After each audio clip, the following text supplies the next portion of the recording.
The Honourable Dennis George Finch Hatton was an aristocratic big-game hunter and the lover of Baroness Karen Blixen, a Danish noblewoman who wrote about him in her autobiographical book Out of Africa, first published in 1937. In the book, his name is hyphenated, Finch Hatton. Early life: Finch Hatton was the second son and third child of Henry Finch Hatton, 13th Earl of Winchelsea, by his wife, the former Anne Codrington, daughter of Admiral of the Fleet Sir Henry Codrington. He was educated at Eton and Brasenose College, Oxford. At Eton, he was captain of the cricket 11, keeper of the field and the wall, president of the Prefects' Society called POP, and secretary of the Music Society.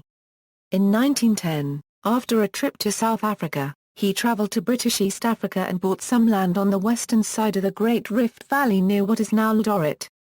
He turned over the investment to a partner and spent his time hunting. In Kenya, Finch Hatton was a close friend of the Honourable Berkeley Cole, an Anglo-Irish aristocrat, born into a prominent Ulster family, who had also settled in the colony. Cole was very well connected in Kenya, being the brother-in-law of Hugh Cole Mondeli, 3rd Baron de Limerick, the effective leader of the white settlers in the country. In Channel 4's Edward VIII, The Lion King, it was revealed that in 1928 and 1930, Finch Hatton played host to the Prince of Wales, later Edward VIII, in a safari that switched from hunting to photography. This relationship led to Edward VIII's taking up Finch Hatton's causes to abandon cars on hunting safaris, shifting towards filming big game, wildlife photography, and the founding of the Serengeti National Park. Relationship with Blixen: Finch Hatton was not known to have had any serious romances before he met Baroness Blixen. They were introduced at the Mathika Club on April 5, 1918. Soon afterwards he was assigned to military service in Egypt. On his return to Kenya after the armistice, he developed a close friendship with Blixen and her Swedish husband, Baron Bro von Blixen-Finneck. He left Africa again in 1920 but returned in 1922, investing in a land development company. By this time, Karen Blixen had separated from her husband, and after their divorce in 1925, Finch Hatton moved into her house and began leading safaris for wealthy sportsmen. Among his clients were Marshall Field and Edward, Prince of Wales.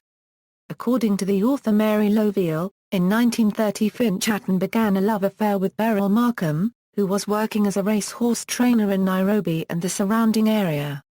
This relationship inspired Markham to take up flying. Later, she would become known as a pioneer flyer herself. Death. On the morning of May 14, 1931, Finch Hatton's Gypsy Moth took off from Bowie Airport, circled the airport twice, then plunged to the ground and burst into flames. Finch Hatton and his car copyright servant Kame were killed. In accordance with his wishes, Finch Hatton was buried in the Nong Hills overlooking Nairobi National Park.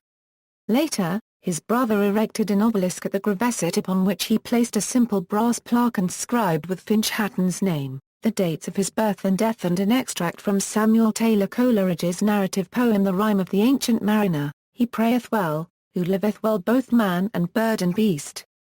The GPS coordinates of Dennis Finch Hatton's gravesite close to Nung are as follows, -1.413419, 36.662500. According to Out of Africa, there is a memorial plaque on a footbridge at Eton. The bridge is inscribed with the words famous in these fields and by his many friends greatly beloved. Dennis Finch Hatton 1887–1931. Fictional portrayals: Dennis Finch Hatton was played by Robert Redford in the 1985 film Out of Africa. Footnotes. References: Too Close to the Sun, The Life and Times of Dennis Finch Hatton by Sarah Wheeler, Out of Isaac Denison by Linda G. Donaldson, The Eton College Chronicle, Silence Will Speak by Errol Tzvinsky, The Lives of Beryl Markham by Errol Tzvinsky, Out of Africa by Isaac Denison.